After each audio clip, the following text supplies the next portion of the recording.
Gue yakin lu pasti sering denger atau bahkan ngalamin langsung. Debt collector pinjol yang ngubungin dengan cara yang bikin lu merasa terpojok. Kalau lu pernah, lu pasti tahu rasanya kan? Seringnya mereka pakai cara-cara yang nggak etis dan mengancam. Nah, gue bakal bongkar di sini beberapa taktik yang sering dipakai sama mereka untuk ngebuat lu buru-buru bayar utang, padahal lu sedang mengusahakan dananya. So, pastikan lu tonton sampai selesai. Kenapa hal ini perlu lu ketahui? Karena ada praktek gelap oleh debt collector dengan memanfaatkan kondisi lu. Dengan memahami cara-cara yang mereka pakai, lu bisa lebih siap dan lebih cerdas dalam menghadapi situasi yang nggak nyaman ini. Tujuan gue di sini bukan cuma buat ngejelasin taktik mereka, tapi juga supaya lu tahu apa yang harus dilakukan kalau lu terjebak dalam situasi yang nggak adil dan bisa melindungi hak-hak lu. Yang pertama ini biasanya taktik yang digunakan di awal. Debt collector pinjol biasanya bakal mulai dengan menghubungi lu secara berulang-ulang, lewat telepon, pesan teks, dan bahkan email, dengan nada yang mulai semakin menekan. Mereka nggak akan berhenti sampai lu merasa tertekan untuk bayar. Kenapa mereka pakai cara ini? Mereka tahu bahwa semakin sering lu diganggu, semakin besar kemungkinan lu bakal membayar utang biar bisa berhenti diganggu. Ini cara yang cukup psikologis. Mereka memanfaatkan ketidaknyamanan lu untuk mendorong lu ambil keputusan cepat. Setelah beberapa kali menghubungi, mereka bisa mulai menggunakan ancaman yang lebih pribadi, seperti mengancam untuk menyebarkan data pribadi lo. Kalau lo nggak bayar, kami akan sebarin informasi utang ini ke keluarga dan teman-teman lo.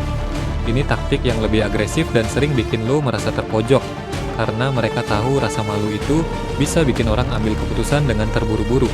Mereka memanfaatkan rasa takut akan kehilangan reputasi sosial untuk memaksa lo bayar. Taktik yang satu ini juga sering digunakan. Mereka bilang, bayar sekarang kami kasih diskon 30%. Atau bahkan, kami hapus utang lo dari laporan kredit setelah lo bayar.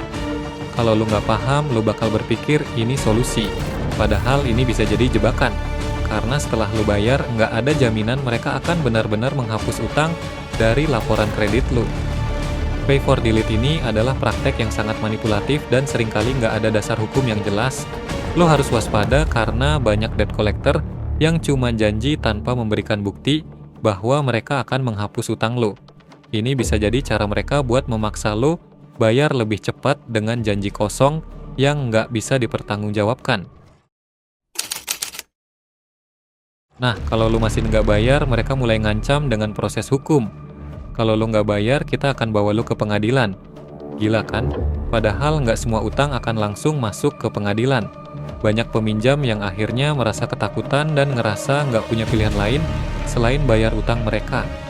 Taktik ini sering dimanfaatkan ketika mereka merasa bahwa gangguan atau tekanan psikologis, baik lewat ancaman atau tawaran pay for delete, nggak berhasil. Mereka tahu banyak orang yang nggak paham soal proses hukum, jadi mereka mainin ketidaktahuan lu untuk ngebuat lu cemas dan akhirnya bayar segera. Makin parah lagi, beberapa debt collector pinjol pakai media sosial buat ngancem lu. Mereka bisa aja ngirim pesan ke kontak lu atau bahkan langsung posting masalah utang lu di media sosial. Biar semakin banyak orang yang tahu dan lu ngerasa malu buat nggak bayar. Kenapa mereka pakai taktik ini? Mereka tahu kalau pengaruh media sosial itu besar banget. Rasa malu yang lu rasain ketika nama lu tersebar bisa ngebuat lu nggak tahan dan akhirnya melunasi utang dengan cara terburu-buru. Dan yang terakhir, mereka sering banget menghubungi keluarga dan teman-teman lu buat nuntut pembayaran. Ini salah satu taktik paling jahat karena mereka tahu lu pasti nggak mau masalah utang lu sampai diketahui orang lain, apalagi orang terdekat.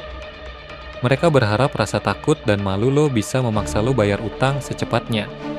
Sebenarnya mereka nggak boleh ngasih tahu orang lain tentang utang lo, kecuali mereka udah mendapatkan izin dari lo.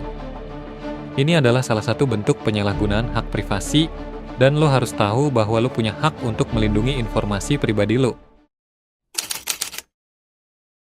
Jadi, gimana cara cerdas menghadapi debt collector pinjol? Pertama, tetap tenang. Kalau lo punya uang untuk bayar sesuai instruksi aplikasi. Tapi kalau lo lagi kesulitan, bilang aja dengan jujur kalau lo belum bisa bayar dan terima konsekuensinya. Jangan terjebak dalam taktik yang bikin lo panik atau terburu-buru untuk bayar. Ingat, lo punya hak untuk nggak meladeni intimidasi atau ancaman yang nggak sah. Kalau mereka mulai agresif, lu bisa langsung laporin ke OJK untuk bantu lindungin hak lu. Gue share taktik ini bukan nyuruh lu masa bodoh atau lari dari tanggung jawab. Tapi lu harus tahu, dunia debt collector itu penuh dengan taktik yang bisa bikin lu terjebak dalam rasa takut dan tekanan psikologis yang nggak wajar. Gue cuma pengen lu paham tentang serangkaian teror yang mungkin datang supaya lu bisa lebih siap dan lebih cerdas dalam menghadapi semua itu. Karena dengan pemahaman yang tepat, lu bakal punya perisai mental yang melindungi lu dari jebakan-jebakan mereka. Untuk lo yang lagi berjuang bayar utang, semoga dipermudah segala urusannya dan diberikan jalan keluar yang terbaik.